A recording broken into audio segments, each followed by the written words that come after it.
Welcome back to the Wizard Shop. Here with us again is the Bug Ninja. You guys have seen him before when we did Buy This, Not That Volvo. And today, we're going to do Suzuki right after this.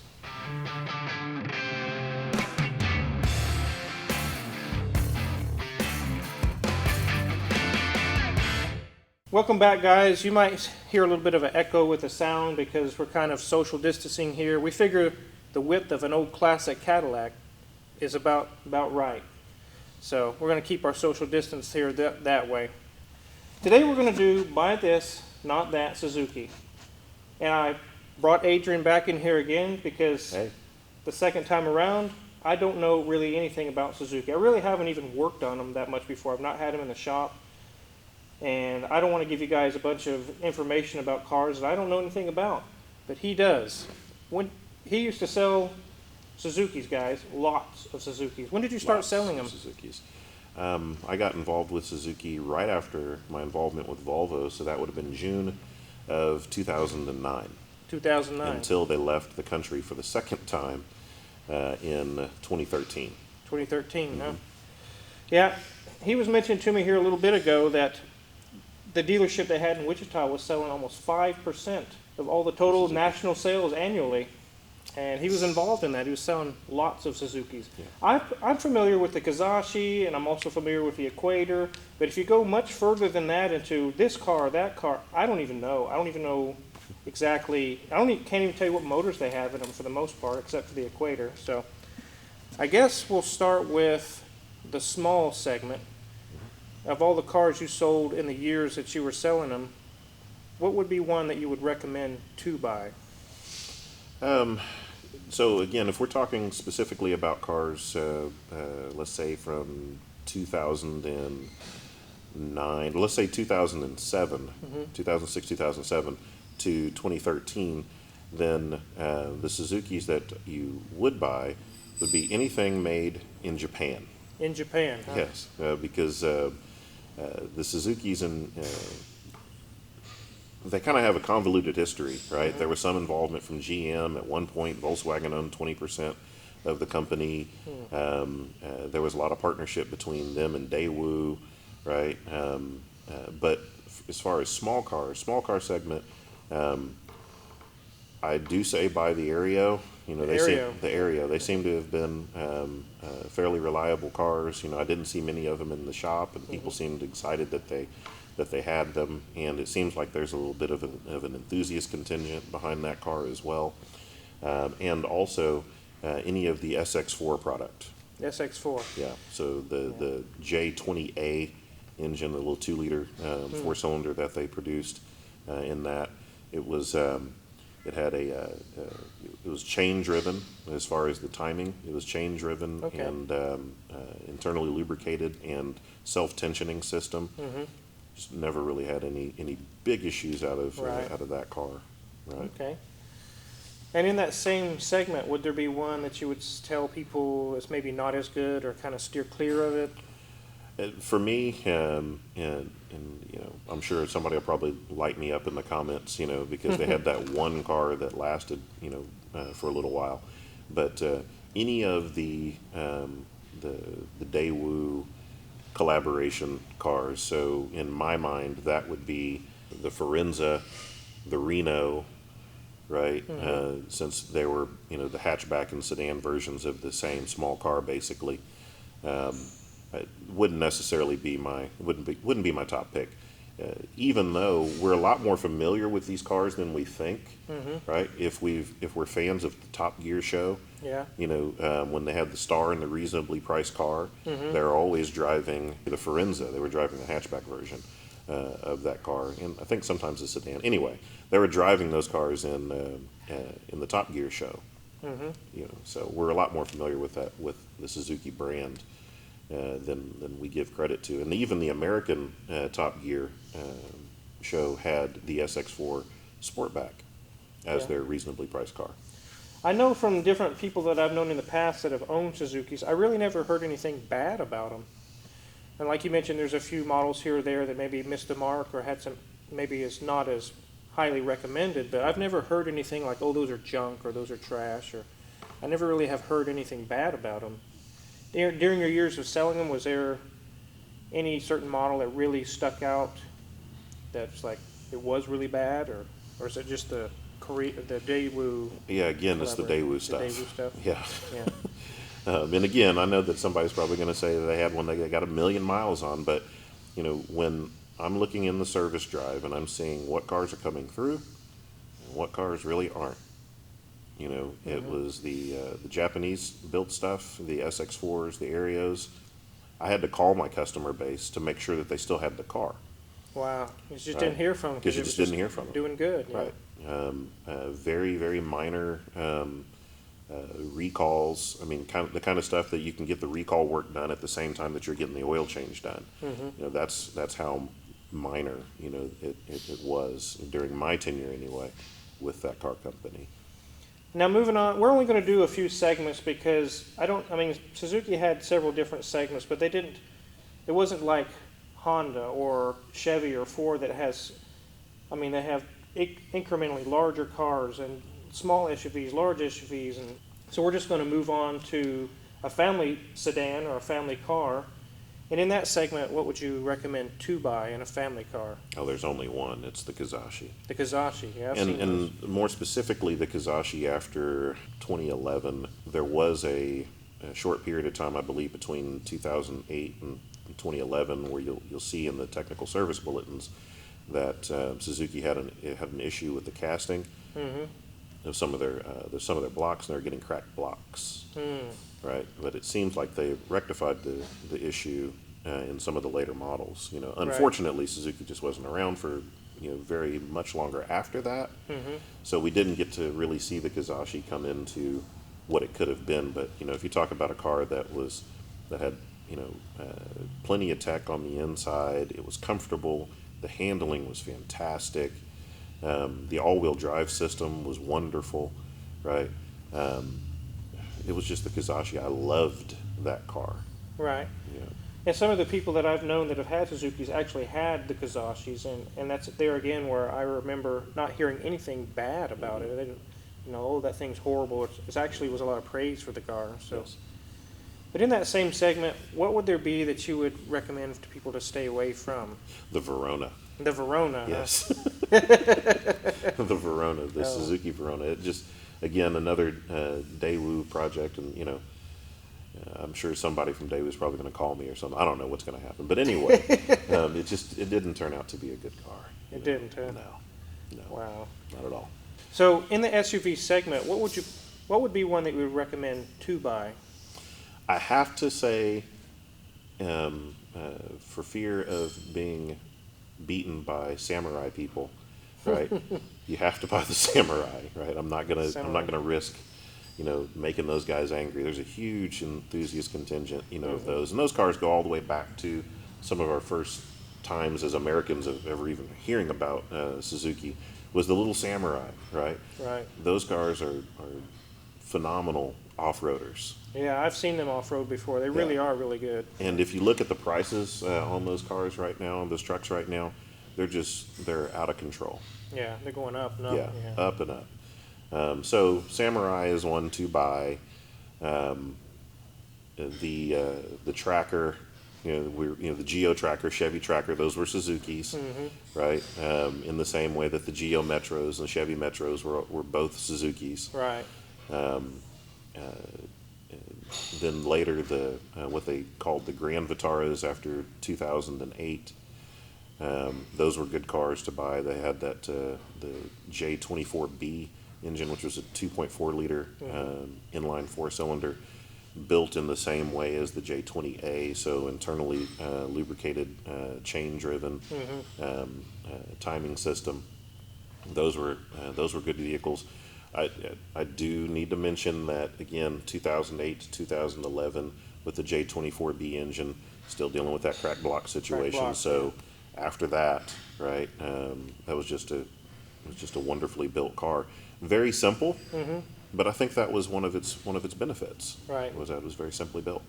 Easy to repair, cheaper to maintain. With a lot less going on. And for car guys, you could still get the base Grand Vitara in rear-wheel drive with a stick. Right. You know, so I might even have one of those one of these days. I like them so much. Yeah, that's cool. And in that same segment for the SUVs, what would be one that you would ask people to steer clear, or maybe they kind of really missed the mark on it? You know, again, because of how simply built the cars were, there just really wasn't a lot of that conversation. But you know, I'd have to again say the few model years of the Grand Vitara where you had the crack block situation. Yeah. I should mention also that they had a small 7-passenger Grand Vitara. 2.7 liter V6. I think everybody in our age range or younger remembers getting the Escudo on Gran Turismo that made like 900 horsepower, Yeah. right? And it was nearly undrivable in that video game. Well, that was the Grand Vitara, You're right. right? That was a real vehicle that dominated Pikes Peak, you know, for several years. Wow. And it was based off of that same 2.7 liter pedestrian or, you know, production model engine. That's definitely a vehicle to have, not because everybody's going to make 900 horsepower out of it, but it just proved to be a good little truck, and you still see them out on the road today. Yeah. Well, that's why I brought you in here. There's a lot of the stuff I have no clue about. I didn't even know about that. The Yep. Escudo. I never even knew much about it. Yep. So go back and play Gran Turismo and get the Escudo, and you're driving a Suzuki. Grand Vitara. Yeah, Grand Vitara. Well, a lot of people I've talked to over the years, they heard about Suzuki brand and the vehicles, but like me, they couldn't mention the different models or even knew a whole lot about them. Did you find that that was an issue when you were trying to sell to a customer, that you basically had to introduce them to the brand, Yeah. like because they just like weren't really they weren't really sure exactly what cars were even available.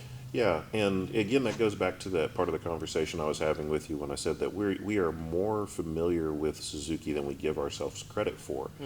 But Suzuki fell victim to badge engineering, right? Right. So a lot of the ways that we know about Suzuki is under the name Geo, Right. right? So the Geo Metro, which was a 50 mile per gallon car, you know, long before we had, you know, hybrids.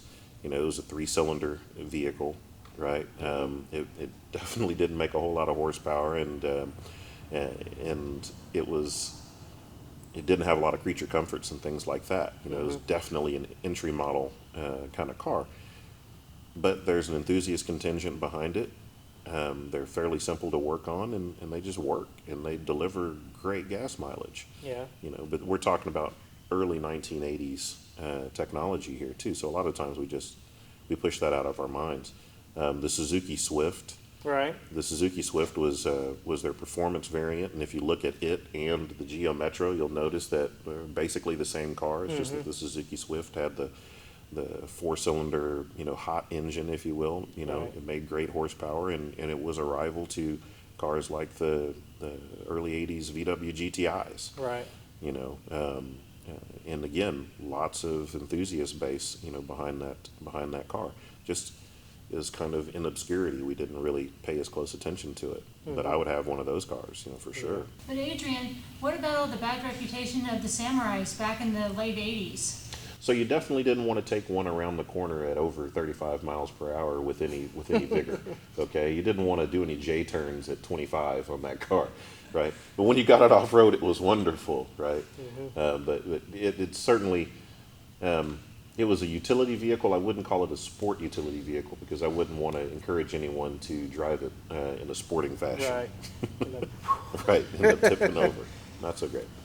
of all the different models you sold, was there anything that Suzuki actually offered that was luxurious, a luxury, or trying to shoot for luxury, or? The closest that we got was the Kizashi, in The my Kizashi. opinion. You know, again, in the 2000s, in the late 2000s, they also had the larger Suzuki XL7, right? And again, that was a joint project between themselves and GM.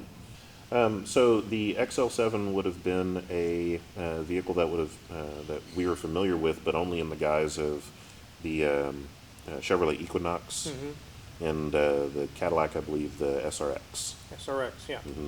And the XL7 would have been the largest vehicle built on that joint platform. Okay. So it would have been the biggest of the 3-row seat vehicles.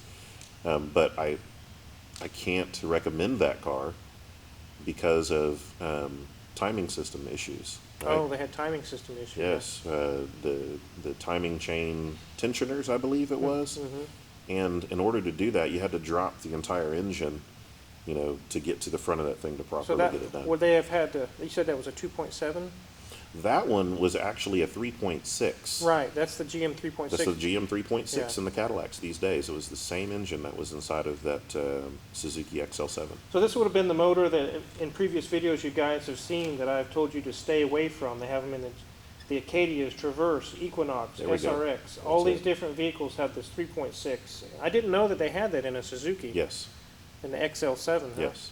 Well, that would definitely be one that I would say run away from because it is catastrophe with the timing system. Yes, it is. You know exactly what I'm talking about. Yeah, So, definitely. Would they have had something that they would have offered that would have been sporty, sport oriented? You mentioned the Swift a little bit ago.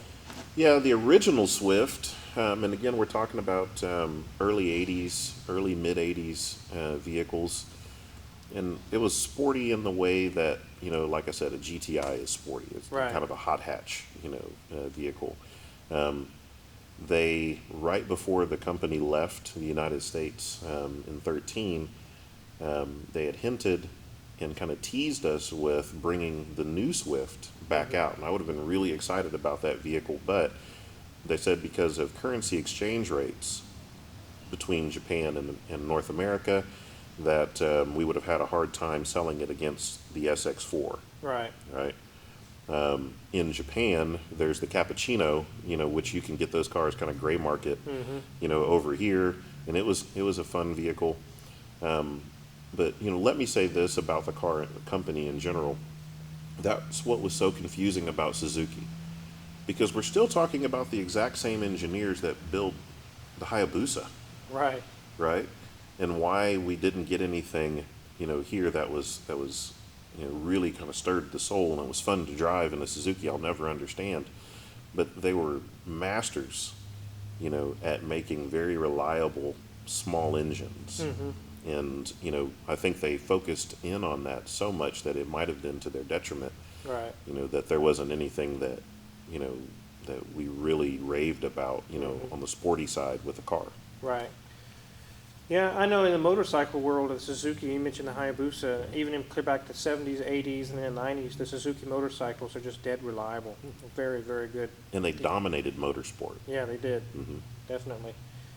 And you mentioned a little bit ago about the Suzuki Equator, the truck. Yeah. And it's basically, I know from, I have worked on a couple of those, just oil changes. I haven't worked on them, but it's basically a Nissan Frontier Yeah. with the 3.5 in it. You haven't worked on them because there's barely any need to. Yeah, they're good. Yeah, and with Suzuki, you got either the, I believe it was a 2.4 or 2.5 liter inline four-cylinder, or you could get the larger 4-liter V6. Right.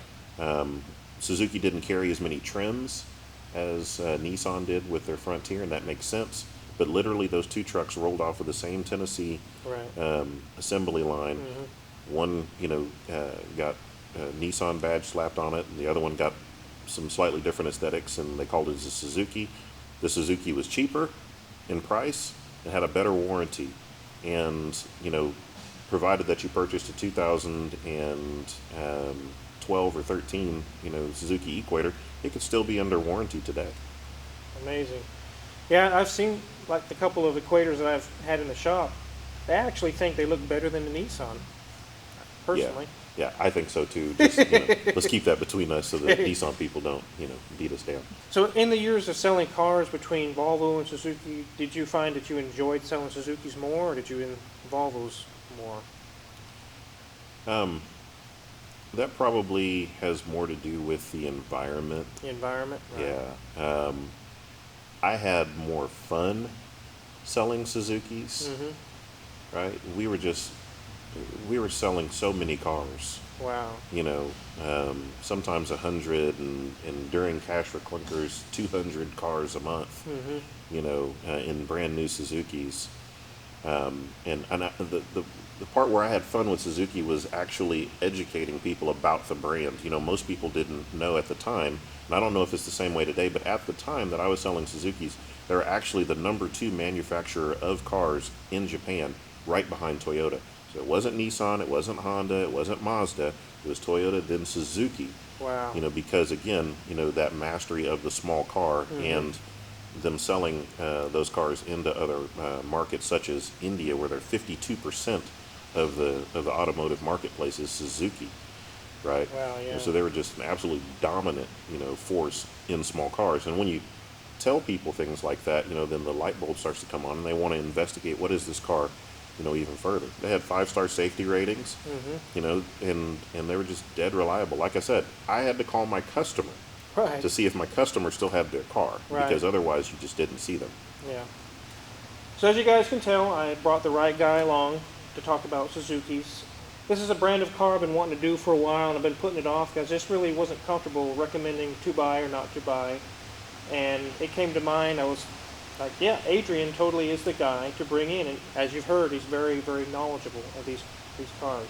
And it's a perfect day because it's raining pretty heavily today to bring the Bug Ninja in. And speaking of Bug Ninja, if you guys are in this local area, South Central Kansas, and you need an extermination service with your house, or if you have rentals or things of that nature, we're going to include a link below to his website, and you guys can get hooked up with the Bug Ninja for extermination. Right. What kind of services do you fully offer through your extermination service? Your normal residential services, spiders, cockroaches, ants. Ants are really big right now because it's the springtime. They're coming out. Right. Fleas, ticks, right? Mites, things of that nature. The words that people don't like to hear, which are bed bugs. I do those every day. Every day, huh? Yes. It's kind of an epidemic out there right now. So, Oh, man. yeah, that kind of stuff. Okay. Well, don't forget to click the link below, and at least you could check out his site if you're interested, and you could get a hold of him and have him service your home or your rental or whatever you got. And check our Amazon affiliate page in the link below as well. We have all my tools that I use for sale there. And we got many more cool videos to come. If you haven't hit the subscribe button already, go ahead and do that. You won't be disappointed. Many more cool videos to come. And thanks again, Bug Ninja, for coming out and letting us know about the Suzuki platforms. Thank you for having me. And thanks for watching.